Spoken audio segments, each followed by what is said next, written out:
Friends, मैं हूं आपका educator Kamalaksha Jha. 18 of November 2020 का करंट अफेयर्स का ये लेक्चर आप लोग देख रहे हैं। एंड गाइस, देख सकते हैं आप पेपर 1, पेपर 2 और पेपर 3 के ये कुछ टॉपिक्स हैं जो आज अपन कवर करने वाले हैं लेक्चर में। एंड गाइस, अगर आप पहली बार इस लेक्चर को देख रहे हैं और आप सिविल सर्विसेज की अगर तैयारी कर रहे हैं तो आपके लिए मैंडेटरी है इस पूरे लेक्चर को एंड तक देखना, क्योंकि इस लेक्चर को देखने के बाद आपको कहीं से भी करंट अफेयर्स को प्रिपेयर करने की आवश्यकता नहीं होने वाली है। First point.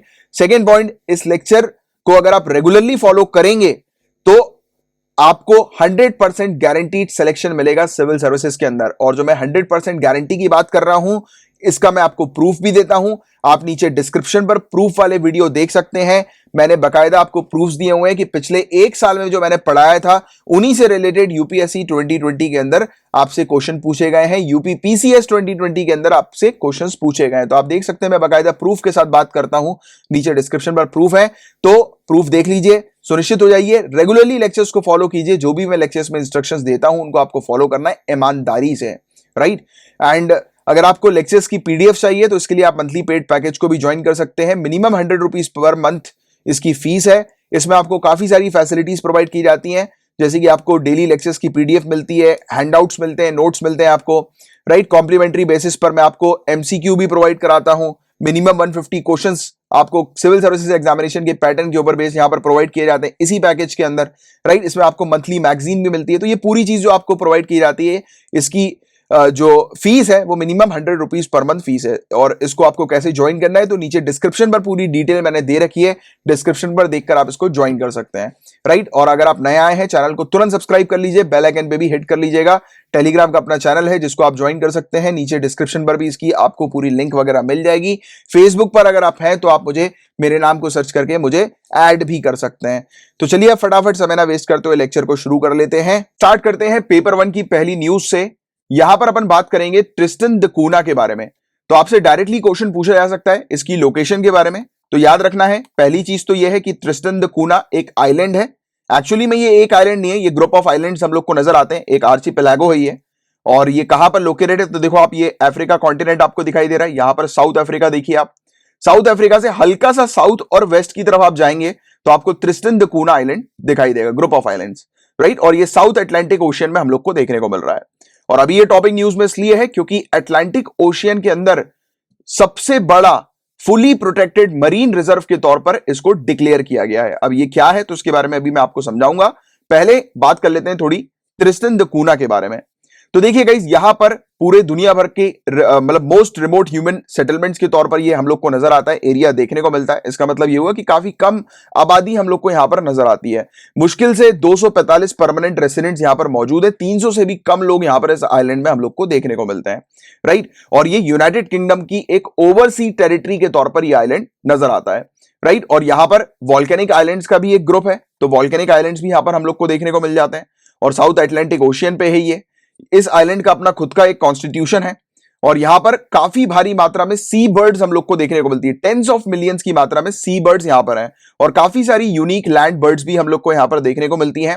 ये जो जैसे ग्रुप ऑफ आइलैंड्स जो है, जिसको मैंने आपको बताया आर्चिपेलागो, ये हम लोग को देखने को मिलता है। तो यहां पर वर्ल्ड हेरिटेज साइट भी हम लोग को देखने को मिलती है, गॉक और इनएक्सेसिबल आइलैंड्स। तो ये वर्ल्ड हेरिटेज साइट है। ये वाली चीज भी थोड़ी सी याद रखना, कभी कभी आपसे डायरेक्टली ये चीज भी पूछी जा सकती है कि गॉक और इनएक्सेसिबल आइलैंड कहां पर लोकेटेड है। तो ये ट्रिस्टन द कूना ग्रुप ऑफ आइलैंड्स का हिस्सा है, राइट, गॉक और इनएक्सेसिबल आइलैंड। और यहां पर भारी मात्रा में सी बर्ड्स हम लोग को देखने को मिलती हैं। और ये मोस्ट इंपॉर्टेंट सी बर्ड आइलैंड्स के नाम से भी जाना जाता है पूरे दुनिया भर में, राइट। और अभी ये टॉपिक न्यूज में इसलिए है क्योंकि इसको protected area, largest protected area Atlantic ocean में इसको ये डिक्लेयर कर दिया गया है। प्रोटेक्टेड मरीन जोन के तौर पर इसको डिक्लेयर किया गया है। क्यों डिक्लेयर किया है प्रोटेक्टेड मरीन जोन? क्योंकि यहां पर भारी मात्रा में हम लोग को सी बर्ड्स देखने को मिलती हैं, भारी मात्रा में यहां पर स्पीसीज हम लोग को देखने को मिलती है। तो वाइल्ड लाइफ प्रोटेक्शन पर्पस के लिए इस क्षेत्र को जो है वो प्रोटेक्शन दे दी गई है। और यूनाइटेड किंगडम का एक ब्लू बेल्ट प्रोग्राम है, इसको ज्वाइन किया है ट्रिस्टन द कूना ने। और इस ब्लू बेल्ट प्रोग्राम के तहत इस क्षेत्र को नो टेक जोन डिक्लेयर कर दिया गया। नो टेक जोन डिक्लेयर करने का मतलब क्या है कि इस क्षेत्र में कोई भी एक्टिविटी नहीं होगी, किसी प्रकार की फिशिंग एक्टिविटी नहीं होगी, माइनिंग एक्टिविटी नहीं होगी, किसी प्रकार की ऐसी एक्टिविटी नहीं होगी जो कि यहां पे एनवायरमेंट के लिए खतरनाक हो। राइट। तो इस क्षेत्र को पूरी तरह से प्रोटेक्टेड जोन जो है वो डिक्लेयर कर दिया गया है और हमारी धरती के अंदर 4 ऐसे बड़े प्रोटेक्टेड जोन हैं, उनमें से एक ये हम लोग को चौथे नंबर का देखने को मिला। 4 नहीं यानी कि काफी सारे हैं, इसमें चौथे नंबर का सबसे लार्जेस्ट जो एरिया वाइज जो प्रोटेक्टेड जोन है वो ये हम लोग को देखने को मिल रहा है, ये वाला आइलैंड ट्रिस्टन द कूना। तो सिंपल, बस जितनी चीज मैंने आपको बताई उतनी ही चीज सिर्फ आपके लिए इंपॉर्टेंट है एग्जामिनेशन पर्सपेक्टिव से, इससे ज्यादा आपसे और कुछ नहीं पूछा जाएगा। अब गाइस बात करेंगे लियोनिड मीटियोर शावर के बारे में। तो शायद आप लोगों ने से किसी ने देखा होगा कि आसमान में ये जो टूटता तारा जिसको अपन बोलते हैं, राइट, तो ये टूटता तारा बेसिकली तारा नहीं होता, ये स्टार नहीं होता, ये बेसिकली रॉक्स होते हैं बड़े बड़े, राइट, जो कि हमारी धरती के नजदीक जब आते हैं तो हमारी धरती के एटमॉस्फेयर में आते सही थी वो जलते हैं, और जब वो बर्न करते हैं जलते हैं तब उस समय इनका जो अपीरियंस होता है वो शाइनी अपीरियंस होता है। जब हम लोग धरती से स्काई की तरफ देखते हैं तो ऐसा लगता है कि तारा जो है वो टूट के जा रहा है, बट वो एक्चुअली में तारा नहीं होता, ये बेसिकली रॉक्स होते हैं जो कि टूट के जा रहे होते हैं। और हमारी धरती से इनका जो टकराना जो होता है वो इम्पॉसिबल होता है, नेक्स्ट टू इम्पॉसिबल होता है, क्योंकि हमारी धरती से टकरा नहीं सकते, राइट, क्योंकि हमारा जो एटमॉस्फेयर जो है वो इनको पूरी तरह से नष्ट कर देता है, जला देता है। बट अगर किसी कारणवश हमारी धरती से ये टकराएंगे भी, जो कि बहुत ही इम्पॉसिबल है, यानी कि बहुत ही कम चांसेस हैं, राइट, तो भी कोई नुकसान वगैरह इतना एज सच नहीं होगा, राइट। तो मिटियोर शावर, इसकी आपको ऑलरेडी जानकारी है कि टूटता तारा, शूटिंग स्टार जिसको अपन बोलते हैं, बट एग्जैक्टली ये तारा नहीं है, स्टार नहीं है, ठीक है। तो इसके बारे में भी आपको परख होगी, पता होगा इसके बारे में, राइट। तो अभी हम लोग को लियोनिड मिटियोर शावर इंडिया में देखने को मिल रहे हैं और हर साल इस प्रकार की एक्टिविटी होती है और इंडिया में अभी ये देखने को मिल रहे हैं नवंबर के समय पर, राइट। मैंने कुछ साल पहले जो है वो इस प्रकार का एक एक्टिविटी देखी थी आसमान में, ऐसा ही यानी कि एक अपीरियंस मैंने देखा था, काफी साल हो गए मैंने देखा था। और आपने अगर कुछ देखा इस प्रकार की एक्टिविटी आसमान में तो बताइएगा आपका एक्सपीरियंस नीचे कमेंट बॉक्स पे। बाकी एग्जामिनेशन पॉइंट ऑफ व्यू से आप लोग को क्या क्या याद रखना है, तो देखो मिटियोर कहीं पे लिख लो, मिटियोर्स, मिटेरॉइड और कॉमेट, ये 3 चीजें हैं। मैं चाहूंगा कि इन 3 चीजों की डेफिनेशन आप टेक्स्ट बुक जो है ना हमारी एनसीईआरटी की बुक्स में इन तीनों की डेफिनेशन लिखी हुई है, बहुत बेसिक चीज है। इन तीनों की डेफिनेशन आप टेक्स्ट बुक से पढ़िएगा, पढ़ने के बाद नीचे कमेंट बॉक्स पे लिखिएगा। डेफिनेशन की बात कर रहा हूं मैं। देखो आपको अंडरस्टैंडिंग है, आपको पता है मीटियोर शावर क्या होता है, मीटियोर्स क्या होते हैं, मीटेरॉइड क्या होते हैं, कॉमेट्स क्या होता है, आपको पता है, मुझे पता है, राइट, बेसिक चीज है बहुत। बट क्या होता है कि हमें जो चीज पता होती है और उस चीज को जब हम लोग लिखते हैं, राइट, तो अपन अपनी अंडरस्टैंडिंग के अकॉर्डिंग चीजों को लिखते हैं। बट ऐसे जो टर्म्स होते हैं ना, इसको कोशिश किया करो कि बुक्स में जैसी डेफिनेशन लिखी है इन टर्म्स की, एज इट इज अगर आप लिखने की प्रैक्टिस बनाओ, राइट, और उसी चीज को अगर आप मेंस में लिख डालो तो मेंस का आपका आंसर काफी अच्छा होगा। जब कोई आपके आंसर को पढ़ेंगे तो लगेगा कि हाँ यार आप प्रॉपर तरीके से सेंटेंस को लिख रहे हो और जो भी टर्म्स वगैरह है उनकी प्रॉपर जानकारी और प्रॉपर डेफिनेशन आपको पता है। क्योंकि ये सब चीजें जो होती है ना, वो एक कॉपी जो चेक कर रहे होते हैं उनको इंप्रेस भी करती है और उससे आपके मार्क्स काफी अच्छे बढ़ते हैं। तो ऐसी प्रैक्टिस जरूर किया करो। तो ये आज की आपकी प्रैक्टिस है कि आपको मिटियोर्स, मिटेरॉइड और कॉमेट, इन 3 चीजों की डेफिनेशन देखनी है बुक से और डेफिनेशन देखने के बाद नीचे कमेंट बॉक्स पर लिखना है, राइट। तो अभी अपन को लियोनिड मिटियोर शावर इंडिया के अंदर देखने को मिल रहा है। ये मिड नवंबर के आसपास जो है वो नजर आता है, देखने को मिलता है। और ये जो लियोनाइड है, लियोनाइड, तो ये कहां से ओरिजिनेट हुआ, इसका ओरिजिनेशन हम लोग को कहां से देखने को मिलता है, तो एक कॉन्स्टिलेशन है, कॉन्स्टिलेशन यानी कि group of stars, constellation Leo the lion, इससे ये ओरिजिनेट हुआ है और ये एक कॉमेट से इमर्ज हुआ है जिसका नाम है टेम्पल ट्यूटल। तो ये कुछ नाम वगैरह बस थोड़े से याद रखना है, नाम वगैरह से रिलेटेड क्वेश्चन आ सकते हैं, जैसे कि टेम्पल ट्यूटल क्या है, तो ये एक कॉमेट है, थोड़ा सा पता होना चाहिए। लियो द लायन क्या है, ये एक कॉन्स्टलेशन है, राइट। और इसी से ही अपीयर हुआ है लियोनिड्स। लियोनिड्स मिटियोर शावर हम लोग को देखने को मिल रहा है, राइट। तो ईयरली अपीयरेंस इसका इंडिया में हम लोग को देखने को मिला है एट प्रेजेंट। और सूरज का चक्कर लगाने में इसको 33 साल लगते हैं, 33 ईयर्स लगते हैं इसको सूरज का चक्कर लगाने में। तो बस ये सिर्फ कुछ बेसिक फैक्ट्स हैं जिसके बारे में बस आपको जानकारी होनी चाहिए। इससे बाहर का इस टॉपिक से रिलेटेड आपसे और कुछ नहीं पूछा जाएगा, राइट। टर्म्स याद रखो, डेफिनेशन याद रखो और ये कुछ नाम के बारे में बस आपको पता होना चाहिए जो करंट अफेयर्स में है, राइट। तो प्रीलिम्स में इतनी ही चीजें बस आपसे पूछी जाएगी। अब नेक्स्ट टॉपिक में बात हो रही है बिरसा मुंडा के बारे में। काफी ज्यादा इंपॉर्टेंट टॉपिक है। अभी रिसेंटली 15 नवंबर को हमें बिरसा मुंडा जी की बर्थ एनिवर्सरी देखने को मिली। गाइस झारखंड जो स्टेट है, झारखंड स्टेट का क्रिएशन भी हुआ था इन्हीं की बर्थ एनिवर्सरी के अवसर पर, इनको सम्मानित करते हुए। नवंबर 15 2000 सन 2000 को झारखंड क्रिएट हुई थी। अच्छा, मुझे आप कमेंट बॉक्स पर लिखकर बताइए कि झारखंड किस राज्य से बाइफरकेट हुई थी, कौन सी स्टेट से बाइफरकेट करके झारखंड जो है वो स्टेट बनी थी। राइट, किस स्टेट से अलग होकर झारखंड बनी थी? तो नीचे कमेंट बॉक्स पे लिखकर बताइएगा आंसर। अब बिरसा मुंडा की स्पेसिफिकली हम लोग बात करें तो ये फोक हीरो और एक ट्राइबल फ्रीडम फाइटर के तौर पर हम लोग को देखने को मिलते हैं, और ये मुंडा ट्राइब से बिलोंग करते हैं, बिरसा मुंडा। इसके अलावा इन्होंने 19वीं शताब्दी में, 19th सेंचुरी में ब्रिटिश उपनिवेश के अधीन बिहार और झारखंड क्षेत्र में धार्मिक, सामाजिक तथा राजनीतिक आंदोलन, जिसको मिलेनियरियन मूवमेंट के नाम से जाना जाता है, उसका इन्होंने नेतृत्व किया था। तो बिरसा मुंडा किस मूवमेंट से एसोसिएटेड है? तो याद रखिएगा, मिलेनियरियन मूवमेंट से ये एसोसिएटेड है। कभी कभी direct question choose the correct pair में आपसे पूछ लिए जा सकते हैं, मैच द फॉलोइंग क्वेश्चन में पूछ लिए जा सकते हैं। तो याद रखना, बिहार और झारखंड बेल्ट में ये मूवमेंट हुआ था, राइट, देखने को मिला था। और बिरसा मुंडा को धरती अब्बा या अर्थ फादर के नाम से भी जाना जाता है। तो ये वाली चीज भी आप लोग को थोड़ी सी पता होनी चाहिए। इसके अलावा गाइस एक और इंपॉर्टेंट चीज है कि झारखंड और छत्तीसगढ़ के अंदर इनको भगवान की तरह भी पूजा जाता है, राइट, यानी कि लोग बाग इनकी पूजा भी करते हैं, इनको भगवान मानते हैं बिरसा मुंडा को। तो ये एक इंपॉर्टेंट चीज है जो थोड़ी सी आपको पता होनी चाहिए। इसके अलावा एक बहुत इंपॉर्टेंट चीज डायरेक्टली पूछी जा सकती है कि बिरसाईद क्या है? तो बिरसाईद गाइस बेसिकली एक फेथ हम लोग को देखने को मिलता है, एक आस्था हम लोग को देखने को मिलती है, जिसको शुरू किया गया था बिरसा मुंडा जी के द्वारा, राइट। इन्होंने कोशिश करी थी कि यहां पर जो रहने वाली ट्राइबल सोसाइटी है, जो आदिवासी समाज जो है, उसको ये सुधारना चाहते थे, उनमें रिफॉर्म लाना चाहते थे।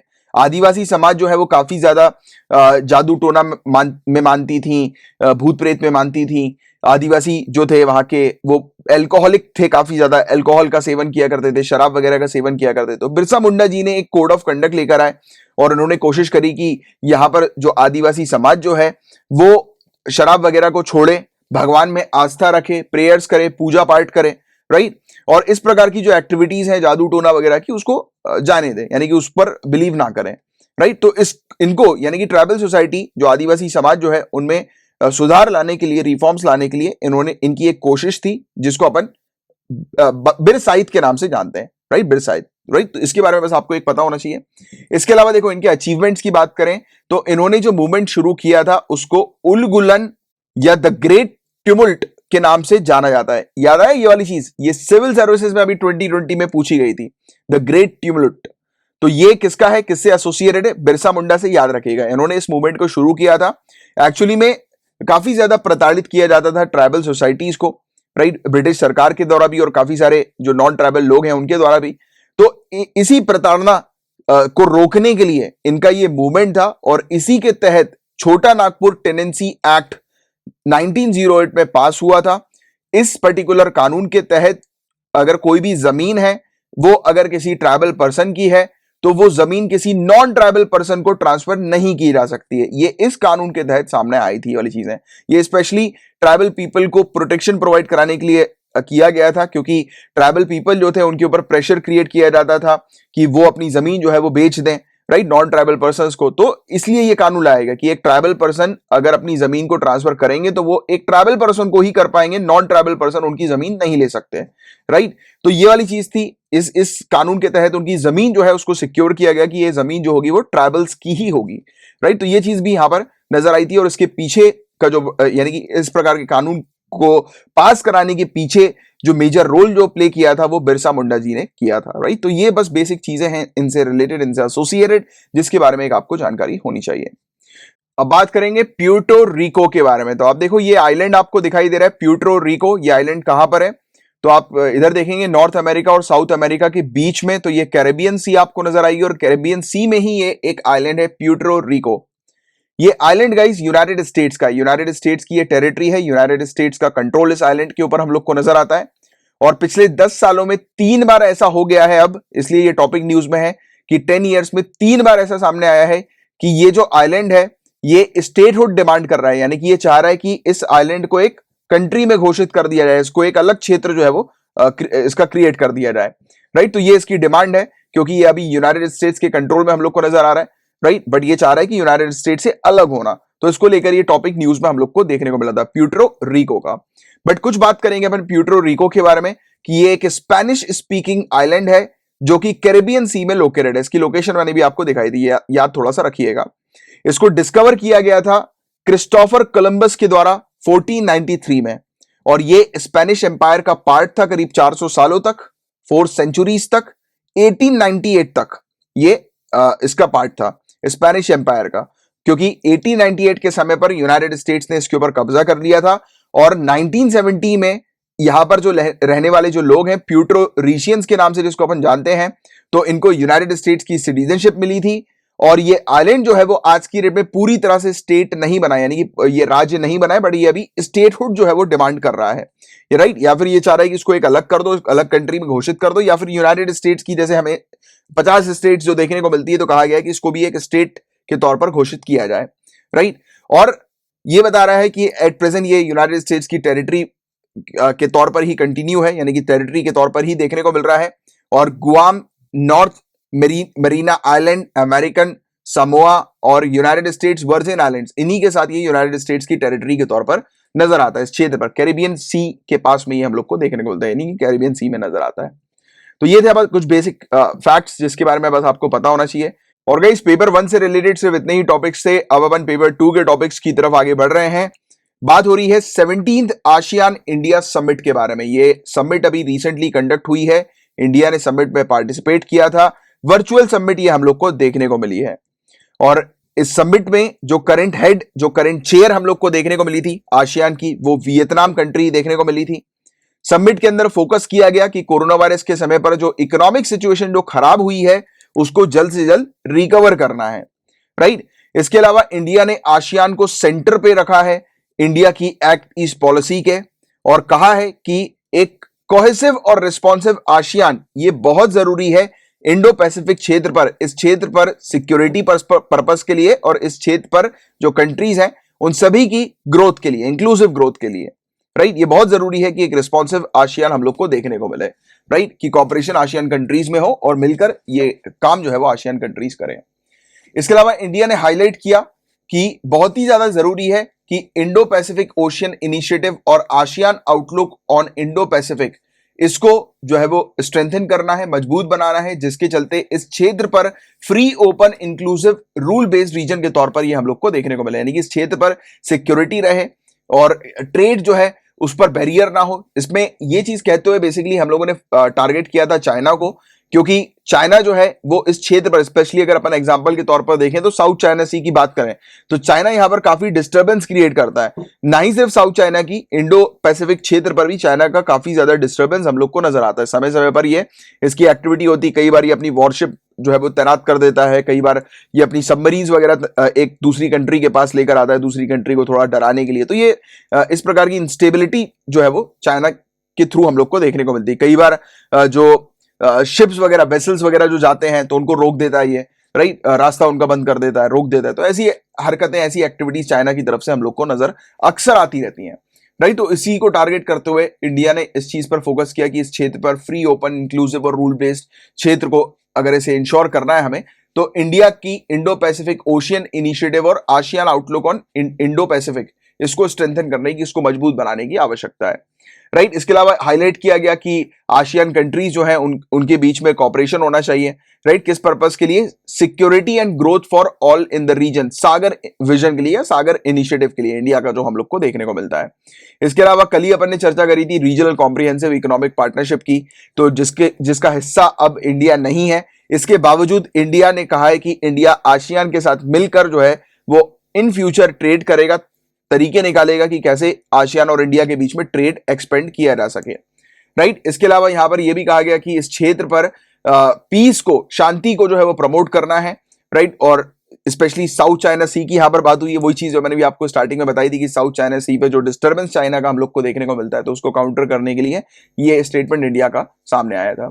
और इंपॉर्टेंस जाहिर करी कि कॉपरेशन और रेगुलर एक्सचेंजेस के ऊपर, स्पेशली ट्रेडिशनल मेडिसिन के मामले में, क्योंकि आज की डेट में इसकी काफी ज्यादा आवश्यकता है, राइट। मेडिसिन वगैरह की, हेल्थ केयर पर्पस की अगर हम अपन बात करें तो आसियान के बीच में ट्रेडिशनल मेडिसिन का एक्सचेंज जो है वो हो, तो इस पर इंपॉर्टेंस जो है वो रेस किया गया, राइट।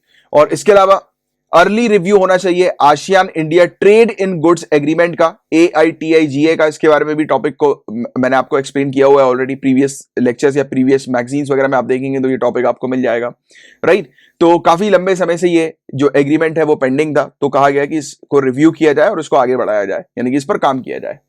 तो ये थी कुछ चीजें जो 17th आसियान इंडिया समिट के दौरान हम लोग को देखने को मिली, जिसका एक बस आपको आइडिया होना चाहिए। अब ये ड्राफ्ट रूल्स हम लोग को देखने को मिल रहे हैं, और जब मैंने आपको हमेशा कहा है कि जहां पर भी आप ड्राफ्ट देखो तो वो चीज अपने लिए काम की होती नहीं है, बट हाँ उससे रिलेटेड हमें कुछ कुछ चीजें नजर आती हैं, देखने को मिलती हैं, जिससे कि पता लगता है कि सरकार किस तरफ जो है वो काम कर रही है। तो कुछ ड्राफ्ट रूल्स सामने आए हैं। Union ministry of labour and employment ने नोटिफाई किए हैं ड्राफ्ट रूल्स को कोड ऑन सोशल सिक्योरिटी 2020 के अंडर। और ड्राफ्ट रूल्स के तहत प्रोवाइड किया जा रहा है कि जो वर्कर्स हैं वो सेंट्रल गवर्नमेंट की जो वेबसाइट है, पोर्टल जो है, उसमें सेल्फ रजिस्ट्रेशन कर सकते हैं, राइट। और आधार बेस्ड रजिस्ट्रेशन होगा ये, यानी कि आधार नंबर को डालकर वो अपना खुद का रजिस्ट्रेशन कर सकते हैं, राइट। और ये जो वर्कर्स होंगे ये अनऑर्गेनाइज्ड वर्कर्स होंगे, गिग वर्कर्स होंगे, प्लेटफॉर्म वर्कर्स होंगे, और बिल्डिंग और दूसरे कंस्ट्रक्शन वर्कर्स यहां पर हम लोग को देखने को मिलेंगे, राइट, जो कि इस कोड ऑन सोशल सिक्योरिटी में अपना रजिस्ट्रेशन करवा सकते हैं, राइट।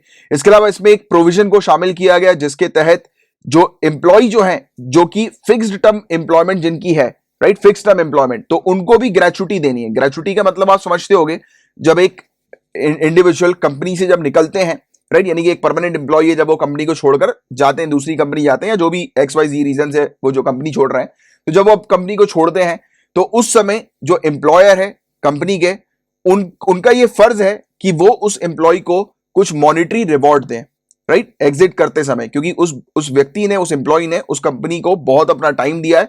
उसी के रिटर्न में जो एम्प्लॉयर है वो उस एम्प्लॉय को जो एग्जिट कर रहा है, यानी कि जो छोड़ के जा रहा है नौकरी, तो उसको कुछ रिवॉर्ड जो है वो प्रोवाइड कराए, उसको ग्रेचुटी कहा जाता है। तो ये वाली चीज भी यहां पर शामिल कर ली गई है कि जो ये अनऑर्गेनाइज्ड वर्कर्स वगैरह होते हैं, gig workers, platform workers, construction workers, तो इनको भी अब ग्रेचुटी प्रोवाइड की जाएगी अगर ये फिक्स टर्म एम्प्लॉयमेंट में शामिल है, तो यानी कि फिक्स टर्म एम्प्लॉय है ये। तो इसके अलावा एक सिंगल इलेक्ट्रॉनिक रजिस्ट्रेशन सामने रखा गया है कि अगर कि कोई भी बिजनेस एक्टिविटी को अगर बंद करना है, राइट, तो उसके लिए, यानी कि रजिस्ट्रेशन को कैंसिल करना है, तो उसके लिए एक सिंगल इलेक्ट्रॉनिक रजिस्ट्रेशन होगा और ज्यादा पेपर वर्क की आवश्यकता नहीं होगी। तो ये वाली चीज यहां पर रखी गई सामने। इसके अलावा यहां पर यह भी कहा गया कि कोई एक कंपनी है, उसको एम्प्लॉइज प्रोविडेंट फंड ऑर्गेनाइजेशन या एम्प्लॉइज स्टेट इंश्योरेंस कॉर्पोरेशन, तो इससे अगर किसी कंपनी को हटना है, निकलना है, एग्जिट करना है, तो उसके भी मैनर और कंडीशन सामने रखी गई। इसके अलावा प्रोसीजर रखा गया सेल्फ असेसमेंट के लिए और सेस के पेमेंट के लिए, कि जो एम्प्लॉयर है उनको अगर सेस का पेमेंट करना है बिल्डिंग या फिर दूसरे कंस्ट्रक्शन वर्कर्स के रिस्पेक्ट में, राइट, तो उसका भी एक प्रोसीजर यहां पर सामने रखा गया सेल्फ असेसमेंट का। और इसमें यह भी कहा गया कि अगर जो सेस के पेमेंट करने से अगर एम्प्लॉयर डिले हो जाते हैं, यानी कि वो पेमेंट नहीं कर पा रहे हैं, तो नहीं, जब पेमेंट सेस का पेमेंट नहीं किया जाता तो उस बीच 2% इंटरेस्ट लगता था हर महीने, बट अब उसको 2% को कम करके 1% कर दिया गया है, राइट, अगर सेस पेमेंट में डिले होता है तो ये वाली चीज है जिसके बारे में आपको एक आइडिया होना चाहिए। ड्राफ्ट रूल अभी सामने आया है। अब इस न्यूज की बात करें तो यूएई की न्यूज सामने आई है, यूनाइटेड अरब एमिरेट्स की। तो ये वाइड कर रही है अपनी गोल्डन वीजा एलिजिबिलिटी क्राइटेरिया को। यूएई ने एक्सटेंड कर दिया है अपने गोल्डन वीजा सिस्टम को। ये कुछ प्रोफेशनल्स, स्पेशलाइज्ड डिग्री होल्डर और भी काफी सारे लोगों तक ये फैसिलिटी अब पहुंच रही है, यानी कि गोल्डन वीजा जो है वो काफी सारे लोग ले सकते हैं। अब हम लोग बात करेंगे गोल्डन वीजा के बारे में, बट उससे पहले ये जान लो आप कि पहली बार इस प्रकार का लॉन्ग टर्म वीजा प्लान 2018 में यूएई ने अनाउंस किया था, और 2019 के अंदर इसने कहा था कि हर 5 साल और 10 साल में ये जो लॉन्ग टर्म वीजाज हैं ये रिन्यू किए जा सकते हैं। ये फॉरेन इन्वेस्टर्स के लिए होते हैं, एंटरप्रेन्योर्स के लिए होते हैं, चीफ एग्जीक्यूटिव्स के लिए, साइंटिस्ट के लिए और आउटस्टैंडिंग स्टूडेंट्स के लिए होते हैं। Golden card permanent residency scheme है बेसिकली ये यूएई की। इसमें होता क्या है पता है, सिंपल सी चीज है, यूएई अट्रैक्ट करती है टैलेंटेड लोगों को, इन्वेस्टर्स को। यूएई बोलती है कि अगर आप इन्वेस्ट कर रहे हैं यूएई में आकर, यानी कि जो काफी सारे इन्वेस्टर्स नहीं होते हैं, तो वो अगर इंफ्रास्ट्रक्चर में यूएई के अंदर इन्वेस्ट कर रहे हैं तो सामने वाले व्यक्ति को तुरंत वीजा मिल जाएगा लॉन्ग टर्म का। 10 साल का और 5 साल के वीजा यहां पर प्रोवाइड किए जाते हैं, गोल्डन कार्ड वीजा के नाम से ये जाने जाते हैं। तो जो जनरल इन्वेस्टर जो होते हैं, जो यूएई के अंदर इन्वेस्ट करते हैं, तो उनको 10 साल का परमानेंट रेसिडेंसी वीजा मिलता है, 10 ईयर्स का। और जो रियल एस्टेट इन्वेस्टर्स जो होते हैं उनको 5 साल का वीजा प्रोवाइड किया जाता है, राइट, रियल एस्टेट इन्वेस्टर को। इसके अलावा जो एंटरप्रेन्योर्स और टैलेंटेड प्रोफेशनल्स जो होते हैं, जैसे कि डॉक्टर हो गए, रिसर्चर्स हो गए, इनोवेटर्स हो गए, उनको 10 साल का वीजा यूएई प्रोवाइड कराती है। और जो आउटस्टैंडिंग स्टूडेंट्स होते हैं, right, bright student, brilliant students, तो उनको 5 साल का यूएई वीजा ऑफर करती है। तो ये कुछ नहीं है, ये बेसिकली वेल्दी इंडिविजुअल्स को और टैलेंटेड पर्संस को यूएई में अट्रैक्ट करने का एक तरीका है, एक स्कीम है, golden card permanent residency scheme.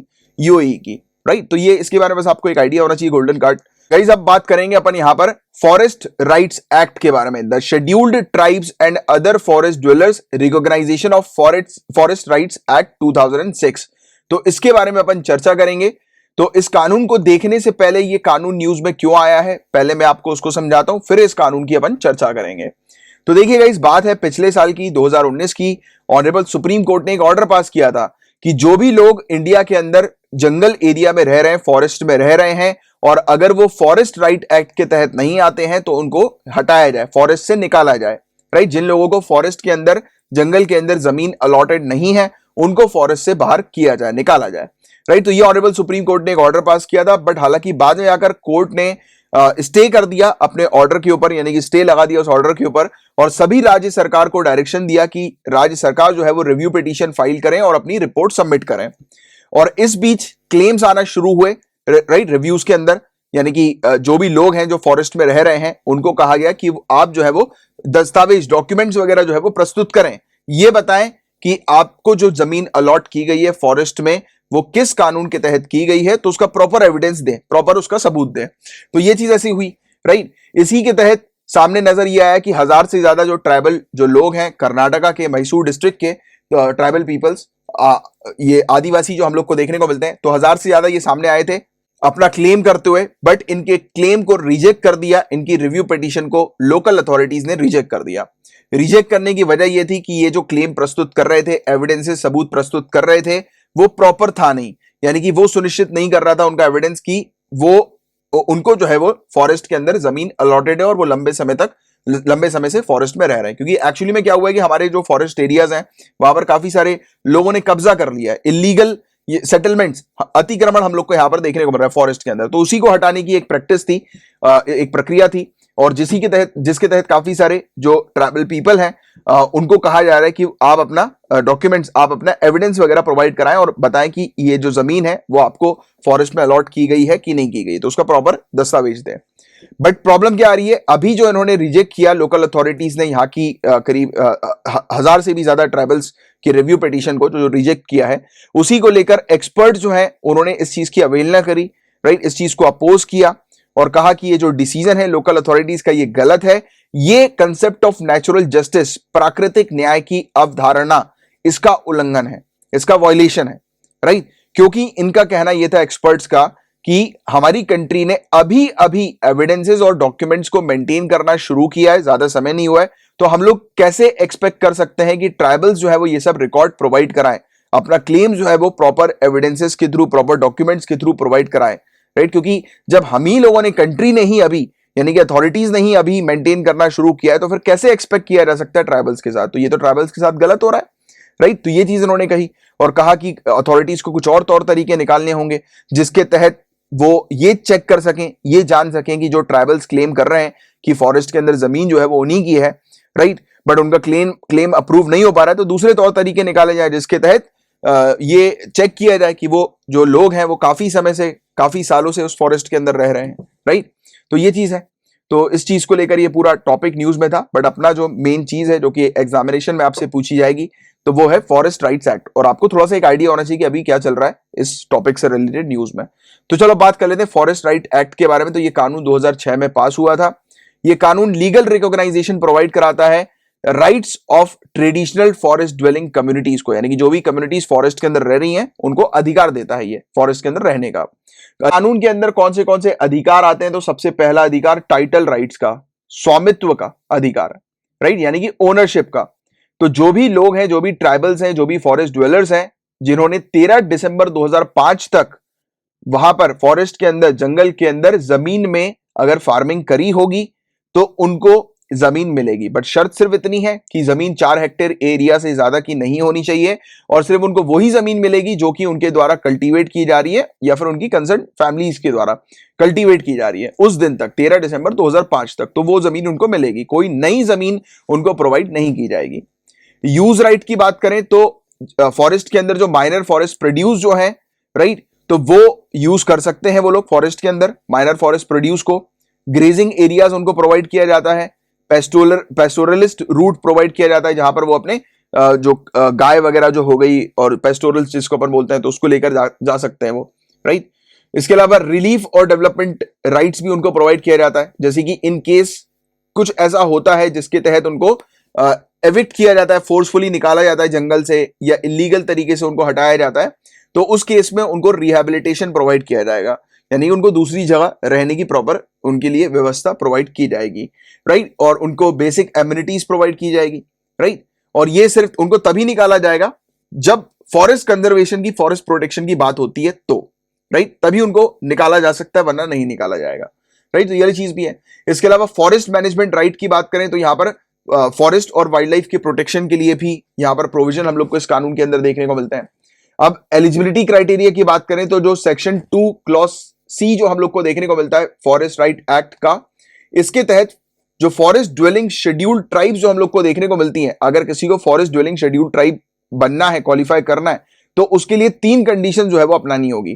पहली कंडीशन, सामने वाला व्यक्ति उस क्षेत्र पर शेड्यूल्ड ट्राइब होना चाहिए, यानी कि जो भी इंडिविजुअल है वो शेड्यूल्ड ट्राइब के अंदर आना चाहिए उस क्षेत्र के, राइट। इसके अलावा वो फॉरेस्ट के अंदर ही वो अगर 2005 से पहले तक रहा हो वो व्यक्ति, तो ये माना जाएगा। तीसरी चीज मानी जाएगी उसके लिए कि वो फॉरेस्ट के ऊपर टोटली डिपेंडेंट है अपने लाइवलीहुड के लिए, राइट। तो ये 3 कंडीशन फॉलो करनी होगी सामने वाले व्यक्ति को फॉरेस्ट ड्वेलिंग शेड्यूल्ड ट्राइब घोषित करने के लिए अपने आप को। और जो अदर ट्रेडिशनल फॉरेस्ट ड्वेलर्स जो होते हैं उसका अगर स्टेटस किसी को चाहिए क्वालिफाई करना है तो 2 कंडीशन फॉलो करनी होगी। एक कंडीशन तो सामने वाला व्यक्ति जो है उसकी 3 जनरेशन, यानी कि पिछले 75 साल से 2005 तक, यानी कि 2005 से 75 साल की अगर अपन बात करें तो पिछले 2005 से 75 साल तक अगर कोई व्यक्ति रहा होगा उस फॉरेस्ट के अंदर, यानी कि उसकी पीढ़ियां वगैरह अगर रही होगी, राइट, 3 जनरेशन, तो उसको माना जाएगा अदर ट्रेडिशनल फॉरेस्ट ड्वेलर के तौर पर। या फिर दूसरी एक और चीज, यानी कि ये दूसरी कंडीशन भी फॉलो करनी है कि वो टोटली डिपेंडेंट होना चाहिए फॉरेस्ट के ऊपर अपने लाइवलीहुड के लिए, राइट। तो ये वाली चीज है। तो ये क्राइटेरिया होता है जिसके तहत फॉरेस्ट ड्वेलर्स को आइडेंटिफाई किया जाता है। 2 टाइप के फॉरेस्ट ड्वेलर्स होते हैं, एक अदर ट्रेडिशनल फॉरेस्ट ड्वेलर और दूसरे scheduled forest dwelling scheduled tribe, right. तो ये वाली चीज है। तो ये 2 जो कम्युनिटीज हैं या 2 कैटेगरीज हैं जिसके तहत इनको शामिल किया जाता है फॉरेस्ट ड्वेलर्स के तौर पर, और उसकी एलिजिबिलिटी भी अपन ने देख ली, जान ली। इसके अलावा क्रिटिकल वाइल्ड लाइफ हैबिटेट की अगर हम लोग बात करें तो ये भी फॉरेस्ट राइट एक्ट 2006 के अंदर डिफाइंड है। इसमें ऐसे एरियाज जो नेशनल पार्क और वाइल्ड लाइफ सेंचुरीज के हम लोग को देखने को मिलते हैं जिनको एस्टेब्लिश किया जाता है किस पर्पस के लिए, ये वाइल्ड लाइफ कंजर्वेशन यानी कि वाइल्ड लाइफ प्रोटेक्शन के पर्पस के लिए ऐसे एरिया को अलग से सेटअप किया जाता है, एस्टैब्लिश किया जाता है। और जब ये एरिया को एस्टैब्लिश किया जाता है तो ये सुनिश्चित करना है कि इसका जो एस्टैब्लिशमेंट होना चाहिए ये साइंटिफिक और ऑब्जेक्टिव क्राइटेरिया के आधार पर होना चाहिए, यानी कि जिस पर्पस के लिए इस क्षेत्र को रखा जा रहा है वो पर्पस होना चाहिए और साइंटिफिक तरीके से कंजर्वेशन के लिए वाइल्ड लाइफ के इस क्षेत्र को आइडेंटिफाई करना चाहिए। तो ये चीज भी इसके अंदर हम लोग को देखने को मिलती है, ठीक है। तो ये था पूरा overall topic forest right act से रिलेटेड। होपफुली आपको पूरी चीज अच्छे से क्रिस्टल क्लियर हो गई होगी।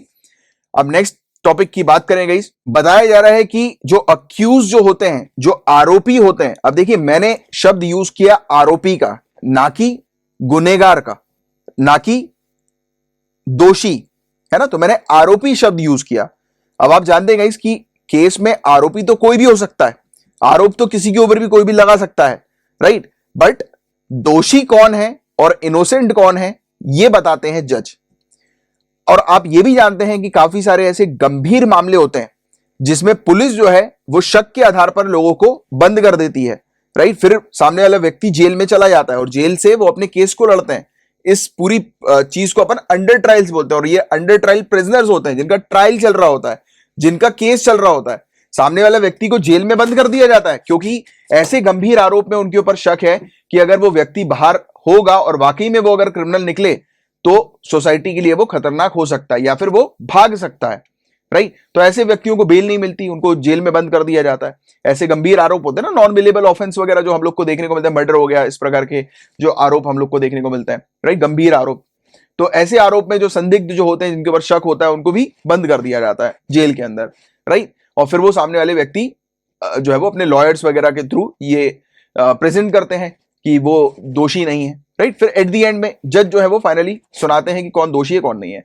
अब देखिए जब जज सुनाते हैं कि कौन दोषी है उसके बाद ही तो दोषी को जेल की सजा होती है ना, जो इनोसेंट है उसको तो जेल की सजा नहीं होती है। बट प्रॉब्लम यह है कि कुछ कुछ गंभीर आरोपों के अंदर जो संदिग्ध लोग जो होते हैं जिनके ऊपर शक होता है उनको भी जेल में बंद कर दिया जाता है, राइट। जिससे कि जब तक पूरा ट्रायल कंप्लीट ना हो जाए, जब तक जज जजमेंट अपना ना दे दे, जब तक ये सुनिश्चित ना हो जाए कि एक्चुअल में दोषी कौन है, तब तक जो भी संदिग्ध लोग जो होते हैं उनको भी नहीं छोड़ा जाता, उनको भी जेल में बंद कर दिया जाता है।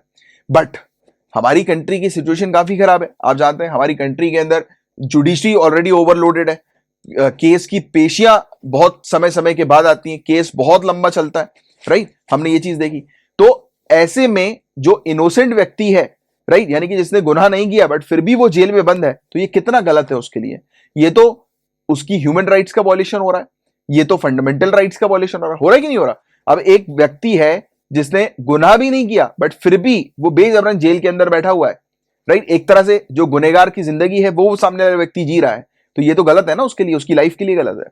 और ये एक दो दिन के लिए, दो एक महीने के लिए हो तो समझ में आए, हमारी कंट्री के अंदर केस तो सालों साल चलते हैं और इसी बीच काफी सालों तक जो मुजरिम नहीं होते हैं, जो दोषी नहीं होते हैं, वो भी जेल के अंदर बंद रहते हैं। तो ये गलत है ना। तो इसी चीज को देखते हुए अब यहां पर कहा जा रहा है कि अब अगर आरोपी जो हैं उनका अगर केस यानी कि जो जुडिशियल प्रोसीजर जो होती है वो अगर समय पर कंप्लीट ना हो तो उनको बरी कर दिया जाएगा, उनको बेल मिल जाएगी आरोपियों को, राइट। उसके बाद फिर जब फाइनल जजमेंट में जब जज अपना जजमेंट सुनाएंगे तब फिर एक अलग बात है। बट कुछ समय तक यानी कि जो एक्चुअली में जो टाइमिंग जो होती है जुडिशियल प्रोसीजर्स की, तो वो अगर निकल जाए तो सामने वाले जो आरोपी जो जेल में बंद है तो उनको बेल मिल जाएगी, ठीक है। तो ये चीज अब सामने आ रही है, जैसे कि अंडर ट्रायल्स वाली सिचुएशन हमारी कंट्री के अंदर जो देखने को मिलती है उसको थोड़ा रिलैक्स किया जा रहा है। इससे फायदा क्या होगा, हमारी जो प्रिजन जो है, जेल्स वगैरह जो है, वो भी जो आज के डेट में ओवरलोडेड है, और ओवरलोडेड होने के पीछे का कारण अंडर ट्रायल प्रिजनर्स बहुत ज्यादा हम लोग को नजर आते हैं, तो वो थोड़ा सा कम होगा, और कम होगा तो हमारी प्रिजन वगैरह जो है वो भी जो ओवरलोड जो थी वो कम हो जाएंगी, राइट। और इससे दूसरा फायदा ये भी होगा कि इस प्रकार की जो सामने चीज जो आई है तो उससे शायद जुडिशियल प्रोसीडिंग भी बढ़ जाए, क्योंकि हमारे जुडिशरी के ऊपर ऑलरेडी ओवरबर्डन हम लोग को नजर आता है, देखने को मिलता है। तो शायद वो जल्दी जल्दी प्रोसीडिंग अपनी कंप्लीट करेंगे, जिससे कि जल्दी से जल्दी जो गुनहगार जो है उसको तुरंत सजा मिल सके, जल्दी से जल्दी सजा मिल सके, राइट। तो इसलिए शायद जुडिशियल प्रोसीडिंग भी तेज होगी, बट अभी तो ओवरबर्डन ऑलरेडी है हमारी जुडिशरी के ऊपर भी। चलो एनीवेज, इस टॉपिक में एग्जैक्टली है क्या तो मैं आपको थ्योरी के अकॉर्डिंग भी बता देता हूं, हालांकि जितना मैंने आपको समझाया उतना ही इस टॉपिक के अंदर है। तो ऑनरेबल सुप्रीम कोर्ट ने ये कहा है कि जो अक्यूज जो होते हैं, जो आरोपी जो होते हैं, राइट, उनके ऊपर किसी भी प्रकार का चाहे केस चल रहा हो, किसी भी तरीके का केस चल रहा हो, वो अगर आरोपी हैं तो उनको डिफॉल्ट या फिर कंपल्सिव बेल ग्रांट की जाएगी, राइट, अगर investigating agency proper prescribe time limit के अंदर अगर उस केस को कंप्लीट नहीं करती हैं तो, राइट। और यहां पर अक्यूज जो है उसके पास एक इनडेफिसिएबल राइट होता है, जिसके तहत उसको डिफॉल्ट बेल जो है वो प्रोवाइड की जाती है। सेक्शन 167 क्लॉज 2 जो सीआरपीसी का है उसके तहत मिलती है। अगर इन्वेस्टिगेशन टाइम पर नहीं होती है तब उसको डिफॉल्ट बेल मिलेगी। तो ये डिफॉल्ट बेल आप थोड़ा सा याद रखिएगा, राइट। तो ये अधिकार होता है एक आरोपी का कि एक आरोपी को डिफॉल्ट बेल मिलनी चाहिए, अगर प्रिस्क्राइब टाइम लिमिट में पूरा मामला जो है वो अगर नहीं सुना जाता है तो वो बेल मिल सकती है उसको। तो ये कानून के अंदर ही है और ये अधिकार हम लोग को एक प्रकार का देखने को मिलता है। अब देखो, जब ये कानून के अंदर है, ये ऑलरेडी अधिकार बना हुआ है, तो फिर क्यों अंडर ट्रायल्स हम लोग को देखने को मिलते हैं, क्यों ऐसे लोग हैं जो कि अंडर ट्रायल्स प्रिजनर्स हैं, जो कि सालों सालों तक जेल के अंदर अभी बंद है। तो वो गाइस इसलिए क्योंकि लोगों को अपने अधिकार के बारे में नहीं पता है। आज की डेट में आप सिविल सर्विसेज की तैयारी कर रहे हो तो आपको पता है फंडामेंटल राइट्स के बारे में, बट अगर आपका कोई फ्रेंड है जो सिविल सर्विसेज की तैयारी नहीं कर रहे हैं ना, तो उनको अपने फंडामेंटल राइट्स के बारे में भी नहीं पता होगा। ये यकीन ना आए तो पूछ लेना, काफी सारे ऐसे लोग हैं जिनको अपने बेसिक राइट्स के बारे में नहीं पता, राइट। तो ये तो बात हो रही है सीआरपीसी की, तो ये कहां से पता होगा, तो काफी सारे ऐसे लोग हैं जिनको पता नहीं होता। और ये जो अंडर ट्रायल्स है ना, वो ज्यादा भारी मात्रा में हम लोग को जो बैकवर्ड क्लास जो हमारी सोसाइटी की जो देखने को मिलती है, जो माइनॉरिटीज देखने को मिलते हैं, तो वो ज्यादातर यहां पर फंस जाते हैं, राइट, क्योंकि उनको अपने अधिकार के बारे में पता नहीं होता। तो ये एक इशू है, राइट। तो सेक्शन 167 के तहत उनको कस्टडी में मैक्सिमम 90 दिन तक लिया जाएगा अगर वो ऐसे क्राइम में फंसे हुए हैं जो जिस क्राइम में सजा जो है वो मौत की दी जाती है, या फिर आजीवन कारावास की दी जाती है, या फिर 10 साल की जिसमें सजा होती है, 10 साल या उससे ज्यादा की सजा होती है। तो ये ऐसे क्राइम के अंदर जिसमें ये कुछ सजा इस प्रकार की होती है, तो उसमें 90 दिन यानी कि 3 महीने तक जो है वो केस चलना चाहिए। और 3 महीने में अगर केस की फाइनल जजमेंट नहीं होता है, सुनवाई नहीं होती है प्रॉपर, तो फिर सामने वाले व्यक्ति को बेल ग्रांट कर दी जाएगी। इसके अलावा जो दूसरे जो मामले होते हैं उसमें 60 दिन तक ये टाइम लिमिट जो है वो रखा हुआ है, ठीक है। तो ये चीज है। इसके अलावा मैजिस्ट्रेट जो है उनको मैंडेटरीली इन्फॉर्म करना होगा आरोपी को about their rights, statutory right, यानी कि अब से जो जज हैं वो ही बताएंगे आरोपी को। जैसे पहली जब सुनवाई होगी ना, तब उस समय जज बता देंगे कि इतने टाइम पीरियड तक अगर प्रोसीडिंग कंप्लीट नहीं होती है तो आपको बेल दे दी जाएगी। तो ये चीज जो है वो बताना होगा, और specially poor section of the society को बताना मैजिस्ट्रेट के लिए जरूरी है, जिससे कि सभी को अपने अधिकार के बारे में भी पता लगे, राइट। और आज की डेट में इस प्रकार के अंडर ट्रायल्स प्रिजन के अंदर क्यों देखने को मिल रहे हैं ज्यादा, तो मैंने आपको ऑलरेडी पूरा एक्सप्लेन कर दिया है।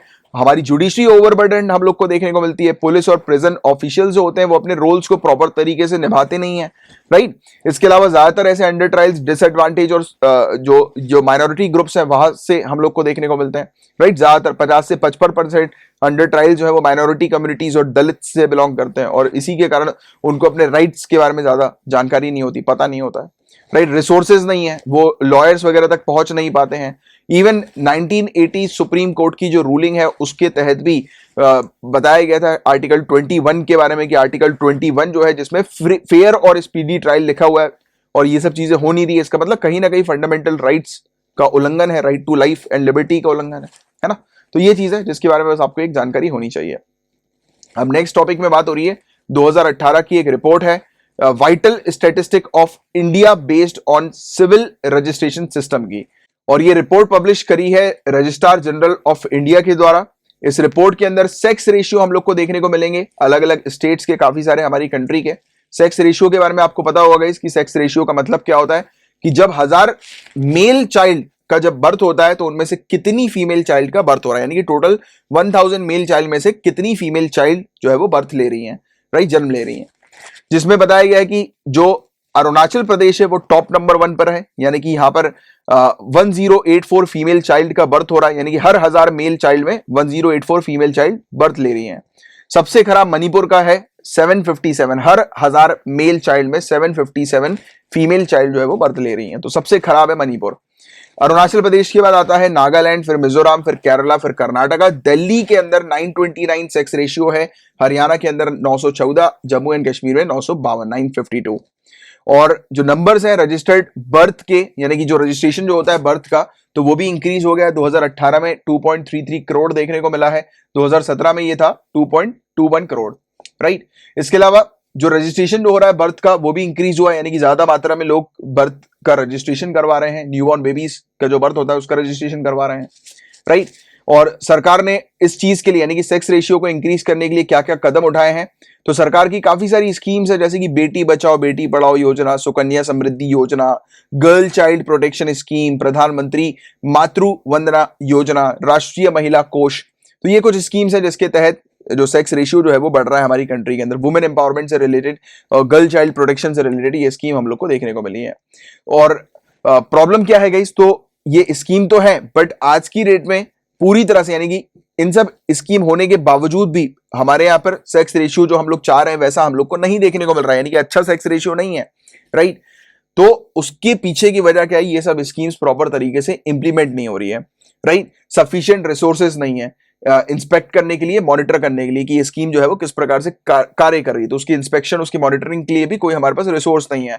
हमारा जो स्टाफ है वो भी क्वालिफाइड नहीं है, राइट। इवन एडवाइजरी कमेटी का भी पुअर परफॉर्मेंस बताया जाता है। यहां पर बताया जाता है कि कानून और प्रोसीजर जो है उसको समझने में इनसफिशिएंसी हम लोग को देखने को मिलती है। अवेयरनेस काफी कम है लोगों के बीच भी, राइट। और लोगों को अवेयर करने की जो मैकेनिज्म है, यानी कि जो बॉडीज हैं वो भी हमारे पास प्रॉपर देखने को नहीं मिलती हैं। इंफ्रास्ट्रक्चर लिमिटेड है, राइट, इन स्कीम्स के इंप्लीमेंटेशन को सपोर्ट करने के लिए। तो ये कुछ चीजें हैं और इसको कैसे हम लोग सही कर सकते हैं। तो देखो, जो फीटिसाइड जो हम लोग बोलते हैं ना, जिसको जो एबॉर्शन जो लोग करवा लेते हैं, तो उसको स्ट्रिक्टली बंद किया जाए। हालांकि आप जानते हैं कि गाइस एबॉर्शन कराना इलीगल है, बट फिर भी काफी सारी जगह पर आज भी ये चीज चल रही है। जैसे कि इसके अलावा जो हम लोग देखते हैं ना कि सोनोग्राफी के थ्रू पता लगा लिया जाता है कि जो मदर की जो वोम है, मदर का जो पेट है, उसमें जो बेबी है वो मेल है या फीमेल है, तो वो वाली चीज भी आज भी चल रही है, राइट, इलीगल तरीके से। तो इन सब चीजों को रोकने के लिए स्ट्रिक्ट चीजें, एक स्ट्रिक्ट तरीके से जो है वो इंप्लीमेंट करना पड़ेगा और मॉनिटरिंग सिस्टम काफी स्ट्रेंथन करना पड़ेगा। इसके अलावा यहाँ पर बताया जा रहा है कि फेवरेबल स्कीम जो है वो प्रोवाइड की जानी चाहिए कि जिन पेरेंट्स के पास कोई भी मेल चाइल्ड नहीं है, सन्स नहीं है, राइट, तो उनके लिए बेटे नहीं है, तो उनके लिए कुछ स्कीम्स लानी चाहिए। और फ्री और कंपलसरी एजुकेशन बच्चियों के लिए, गर्ल्स के लिए जो है वो होनी चाहिए। और महिला जो है उनको जॉब्स में रिजर्वेशन प्रोवाइड कराना है। इंफ्रास्ट्रक्चर और ट्रेनिंग का सपोर्ट प्रोवाइड कराना है, जिसके चलते इस प्रकार के जो कानून है उसको प्रॉपर तरीके से इंप्लीमेंट किया जा सके। इस चीज को इंश्योर करने के लिए इंफ्रास्ट्रक्चर और ट्रेनिंग को सुनिश्चित करना जरूरी है। एजुकेशन सिस्टम पर फोकस करना जरूरी है। वुमेन एम्पावरमेंट से रिलेटेड अवेयरनेस लाना जरूरी है, जैसे कि ये जो इविल प्रैक्टिस जो होती है ना, डाउरी वगैरह की, दहेज वगैरह की, फीमेल फिटिसाइड की, तो इनको रोकना है, राइट। और महिला जो है उनको अर्ली चाइल्डहुड से, जैसे ही एक बच्ची जन्म लेती है तभी से उसको सिखाना चाहिए, राइट, कि जो लड़के हैं और लड़की हैं उनके बीच में कोई गैप नहीं है। यानी कि जैसे हम होता है ना कि बच्चियों को स्टार्टिंग से ही सिखाया जाता है कि आपको तो सिर्फ जो है वो काम करना है किचन में, राइट, और लड़कों को सिखाया जाता है कि आपको बाहर जाके काम करना है। तो ये सब जो सोसाइटी की जो ये सब चीजें हैं इसको अब खत्म करना है, राइट। ये सब जो इश्यूज, जो माइंडसेट जो हम लोग को देखने को मिलते हैं उसको खत्म करना है। बच्चियों को बचपन से ही सिखाना है कि जो आप जो है वो मेन के साथ जो है वो कदम से कदम, नेक टू नेक जो है वो आप काम कर सकते हो और सक्षम हो आप काम करने के, राइट। तो ये चीज बतानी है। और बतानी क्यों है? मेरे हिसाब से तो बताना ही एक गलत बात है, पता है।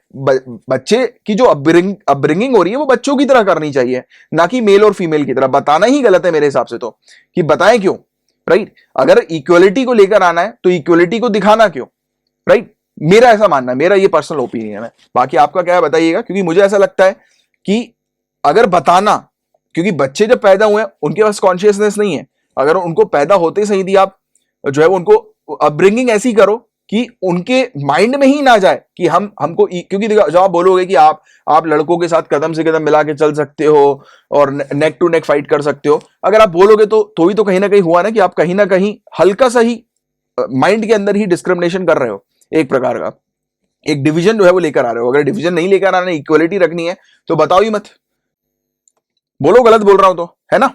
तो ये चीज है, ये मेरा पर्सनल ओपिनियन है। तो ये था पूरा वो टॉपिक इससे रिलेटेड, जिसके बारे में अभी मैंने चर्चा करी।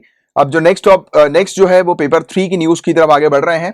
रिजर्व बैंक ऑफ इंडिया का कहना है कि इंडिया टेक्निकल रिसेशन पे एंटर हो गई है, राइट। तो ये टेक्निकल रिसेशन क्या है, रिसेशन क्या है, तो इसके बारे में थोड़ी चर्चा करेंगे। हालांकि आप लोग ऑलरेडी जानते हैं रिसेशन के बारे में, अपन ने चर्चा भी करी है पहले और डिस्कशन भी किया हुआ है कि इंडिया अब रिसेशन फेस में देखने को मिलेगी कि कोरोना वायरस के कारण जो अर्थव्यवस्था है, इकोनॉमी जो है वो काफी खराब हो गई है, राइट। और रिजर्व बैंक ऑफ इंडिया की जो नवंबर की बुलेटिन आई है तो उसमें यहां पर कहा गया है कि नाउ कास्टिंग शुरू हो गई है, यानी कि जो प्रिडिक्शन है कि आज का या फिर नियर फ्यूचर का हमारी इकोनॉमी का, यानी कि अर्थव्यवस्था जो है वो आज की डेट में कैसी और आने वाले समय में कैसी है, तो उसका जो प्रिडिक्शन है उसके थ्रू ये चीज सामने आ रही है कि इंडिया की जो जीडीपी है उसमें 8.6% का कॉन्ट्रैक्शन नजर आया है सेकेंड क्वार्टर के अंदर, राइट। और कॉन्ट्रैक्शन जो है वो काफी स्लो हम लोग को नजर आ रहा है रियल जीडीपी से, 23.9% डिक्लाइन में हम लोग को ये देखने को मिल रहा है। और कॉन्ट्रैक्शन जो है वो क्वार्टर 2 में काफी क्रूशियल है, क्योंकि इंडिया इस क्वार्टर 2 में जो जब जा रही है तब उस समय वो टेक्निकल रिसेशन में चली गई है। तो ये चीज यहां पर बताई जा रही है। और रिसेशन का मतलब क्या होता है गाइस, एक कंट्री जब, यानी कि रिसेशन फेज जिसको हम लोग बोलते हैं, रिसेशनरी फेज जिसको कहा जाता है बेसिकली, तो ये फेज है। फेज का मतलब एक क्वार्टर से जब एक कंट्री के अंदर उसकी जीडीपी एक क्वार्टर में अगर कम हो रही है, डिक्लाइन हो रही है, फिर वो जब दूसरे क्वार्टर की तरफ जा रही है वो कंट्री, तब भी उसमें डिक्लाइन ही नजर आ रहा है, कोई ग्रोथ की जो चीजें जो है वो नजर नहीं आ रही है कि जीडीपी में ग्रोथ हो रही है, ऐसा कुछ नहीं दिख रहा है, वो डाउन कर्व ही हम लोग को देखने को मिल रहा है अगर, तो उस कंडीशन को रिसेशनरी फेज कहते हैं, जब एक क्वार्टर से दूसरे क्वार्टर में जाया जाता है, राइट। बट अगर एक कंट्री की रियल जीडीपी डिक्लाइन होती है एटलीस्ट 2 कॉन्जिक्यूटिव क्वार्टर्स तक, यानी कि लगातार 2 क्वार्टर्स तक, तो उसको टेक्निकल रिसेशन कहा जाता है। और रिसेशन का मतलब यानी कि एक कंट्री की जब जीडीपी है, उसकी इकोनॉमिक एक्टिविटी है, बिल्कुल लो होती जा रही है, बिल्कुल डाउन कर्व देखने को मिल रहा है कुछ महीनों तक, कुछ सालों तक, तब एक कंट्री रिसेशन में आ जाती है, राइट। तो ये चीज है। तो इसके बारे में बस आपको एक बेसिक डिफरेंस पता होना चाहिए। और आरबीआई ने कह दिया है कि इंडिया एंटर कर गई है टेक्निकल रिसेशन के फेज में। अब नेक्स्ट टॉपिक की बात करें, अंडमान में एक मेंढक मिला है, एक नई प्रजाति मेंढक की मिली है, और ग्रुप ऑफ साइंटिस्ट जो हैं उन्होंने ये जो नए जीनस है ट्री फ्रॉग का, ये रिपोर्ट किया है, ये बताया है। और इसको कहा जा रहा है striped bubble nest frog, right. और स्ट्रिप बबल नेक्स्ट फ्रॉग की अगर हम लोग बात करें तो इसका बायोलॉजिकल नेम जो है वो आप देख सकते हैं गाइज, ये है रोहनी जेलस विटाटस, तो ये इसका बायोलॉजिकल नेम है। और old world tree frog family Rhacophoridae से ये बिलोंग करता है। मुझे पता है कि मैंने प्रोनाउंसिएशन बिल्कुल अच्छा नहीं किया, बट आप देख लो एक बार, ये लिखा है राइट। और बाकी पहली बार इस प्रकार का जो ट्री फ्रॉग स्पीसीज जो है वो रिपोर्ट किया गया है अंडमान आइलैंड के अंदर, और इसको एशियन ग्लास फ्रॉग या फिर सी थ्रू फ्रॉग्स के नाम से भी जाना जाता है। और इनकी जो फीमेल्स वगैरह जो होती हैं गाइस, ये अंडे जब देती हैं तब वो अंडे के पास ही बैठी रहती हैं काफी समय तक, जब तक टेडपोल्स जो है वो पानी में ना उतर जाए राइट। तो ये चीज नजर आती है। और यहां पर एक और चीज नजर आती है, यहां पर इनके जो अंडे जो होते हैं वो एक ही पत्ते के ऊपर बहुत सारे 50 के आसपास अंडे हम लोग को देखने को मिल सकते हैं राइट। तो ये चीज यहां पर बताई जा रही है। इसके अलावा यहां पर काफी सारी फीमेल्स एक अंडे को, यानी कि एक जो ग्रुप है अंडे का, यानी कि जहां पर बहुत सारे अंडे हम लोग को नजर आते हैं, तो इन अंडे के लिए काफी सारी जो मादाएं हैं इनकी, यानी कि फीमेल जो है इनकी फ्रॉग की, तो वो एक साथ इकट्ठा होकर उसकी केयर करती हैं राइट, देखती हैं उन अंडों को, देखभाल करती हैं राइट। और इनके जो मेल्स होते हैं ये आपस में लड़ते हैं, ये बेसिकली मादाओं को अटैक करने के लिए ये लड़ते हैं आपस में, और मीटिंग वगैरह के पर्पस के लिए बेसिकली। तो ये चीज भी है इनके अंदर, बट हालांकि आपको सिर्फ इसका नाम पता होना चाहिए इस स्पीसीज का, कि ये स्पीसीज अभी अंडमान के अंदर देखने को मिली है। नेक्स्ट टॉपिक की बात करेंगे, इमरजेंसी रिट्रीवल सिस्टम की बात हो रही है। पावर लाइंस के लिए ये इमरजेंसी रिट्रीवल सिस्टम हम लोग को देखने को मिल रहा है। इंडिजीनियस टेक्नोलॉजी बताई जा रही है, इंडिया के अंदर इसको हमने तैयार किया है राइट। ये basically quick retrieval of power transmission के लिए है, यानी कि कहीं पर ऐसा समझो आप इस टॉपिक को कि जहां पर भी एक बड़ा फॉल्ट होता है ट्रांसमिशन का, यानी कि जिस एरिया पर अगर इलेक्ट्रिसिटी नहीं आ रही है, नहीं आने का कारण है बड़ा फॉल्ट हो गया, जैसे डिजास्टर हो गया, कुछ इशू हो गया बड़ा राइट, तो उस क्षेत्र में इस सिस्टम को ले जाया जाता है इलेक्ट्रिसिटी को कंटिन्यू करवाने के लिए राइट। यानी कि एक ऑल्टरनेटिव तरीका होता है जिसके तहत उस क्षेत्र में इलेक्ट्रिसिटी जो है वो आ सके राइट, यानी कि इलेक्ट्रिसिटी रुके ना टेम्पररी पीरियड के लिए, जब तक फॉल्ट को सुधारा ना गया हो। जैसे कि फॉर एग्जांपल ये आप देखिए, ठीक है, एक लाइन है, एक टावर है, ठीक है, ये एक टावर है, दूसरा ये टावर है, इसके बीच में कोई इशू आ गया, ठीक है, तो क्या होगा कि ये वाला सिस्टम लाया जाएगा। इस सिस्टम के थ्रू यहां से जो इलेक्ट्रिसिटी आ रही है उसको डाइवर्ट करके कुछ ऐसा किया जाएगा कि इस पूरे क्षेत्र में इलेक्ट्रिसिटी जो है वो पहुंचाई जा सके, यानी कि जो फॉल्ट जो है उसको बेसिकली ओवरकम करने के लिए, यानी कि उसका एक ऑल्टरनेटिव रूट जो है वो बनाया जाता है, तैयार किया जाता है। तो वही है इमरजेंसी रिट्रीवल सिस्टम। ये बेसिकली टेम्पररी बेसिस के लिए किया जाता है। अगर किसी जगह पर फॉल्ट हुआ और उस फॉल्ट के बारे में पता नहीं लग रहा है कि फॉल्ट कहां पर है, किस प्रकार का फॉल्ट है, तो उस समय इस सिस्टम को लाया जाता है जिससे कि इलेक्ट्रिसिटी जो है वो वहां पर रहे।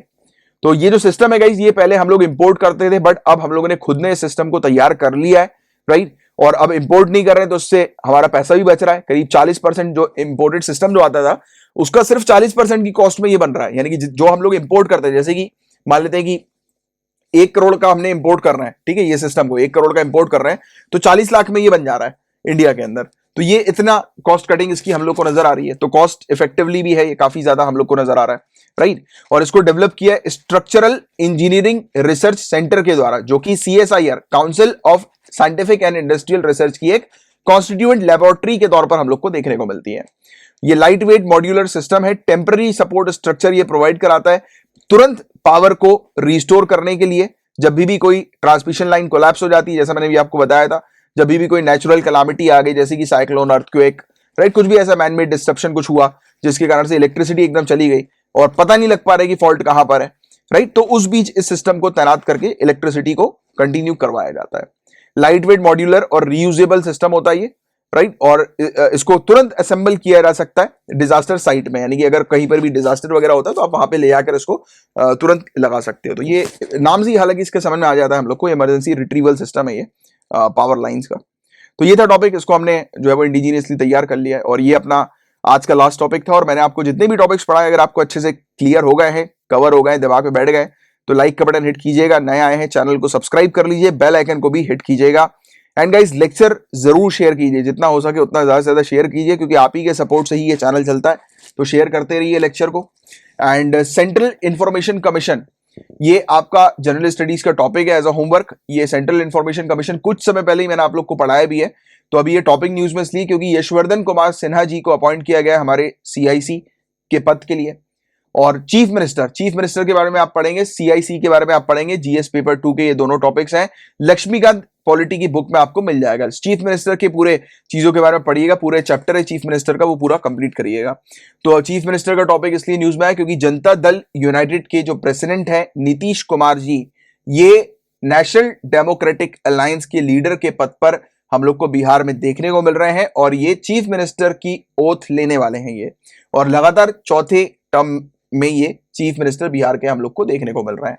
ठीक है, तो इसलिए ये टॉपिक न्यूज में था, बट आप सीएम क्या होता है इसके बारे में आप पढ़िएगा और सीआईसी के बारे में प्रॉपर लक्ष्मीकांत पॉलिटी की बुक से पढ़िएगा। ठीक है, और ये लास्ट टॉपिक था। और पीडीएफ अगर आपको चाहिए इस लेक्चर की जो आप देख रहे हैं, तो पीडीएफ के साथ साथ आपको हैंडआउट्स वगैरह भी प्रोवाइड किया जाता है, नोट्स प्रोवाइड किया जाता है, राइट। और मंथली मैगजीन भी आपको मिलती है इस पैकेज के अंदर। मिनिमम 100 रुपीज पर मंथ का पैकेज है, पूरे महीने के सिर्फ आपको एक ही वन टाइम 100 रुपीज पे करना है एक महीने का, राइट। उसमें आपको ये पूरी फैसिलिटी मिलती है, राइट। करंट अफेयर्स के एमसीक्यू आपको प्रोवाइड किए जाते हैं, मिनिमम 150 एमसीक्यू आपको प्रोवाइड कराने का मैं क्लेम करता हूं। पिछले आप चाहे तो नीचे डिस्क्रिप्शन पर आप देखेंगे तो सैंपल भी आपको मिल जाएगा। 300 से ज्यादा मैंने एमसीक्यू पिछले महीने के प्रोवाइड किए थे, बट 150 मैं क्लेम करता हूं, ये कॉम्प्लीमेंट्री बेसिस पर आपको प्रोवाइड किया जाता है इस पैकेज के अंदर, पीडीएफ के अलावा भी, राइट, जिससे कि आप अच्छी अपनी प्रैक्टिस कर सकें। तो ये चीजें हैं, इसको आपको ज्वाइन करना है तो आप कर सकते हैं। और अपना टेलीग्राम का चैनल भी है जिसको भी आप ज्वाइन कर सकते हैं, नीचे डिस्क्रिप्शन पर टेलीग्राम चैनल की और टेलीग्राम ग्रुप की भी लिंक आपको मिल जाएगी। और अगर आप फेसबुक पर हैं तो आप मेरे नाम को सर्च करके मुझे ऐड कर लीजिएगा, राइट। तो अब अपन मिलेंगे कल, इसी के साथ कंक्लूड कर रहा हूं मैं, तब तक के लिए bye bye, take care, have a great day ahead, Tata.